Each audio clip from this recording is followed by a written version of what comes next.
Şəkillərin dönmə, ox simmetriyası və sürüşmə ardıcılığı ilə düşsək, aşağıdakı variantlardan hansı doğru olar?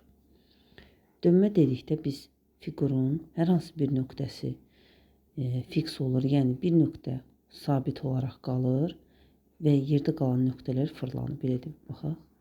Məsəl üçün, baxın bu şəkildə. N nöqtəsi K-ya, M nöqtəsi isə M-ə keçib. Yəni biz bunu bura qədər M nöqtəsi, buradakı M-ə D nöqtəsi olduğu kimi qalıb və digərləri yerini dəyişib. Deməli, birinci dönmədir, dönmə 2-yə aiddir. Yəni, ikinci şəkil dönmədir.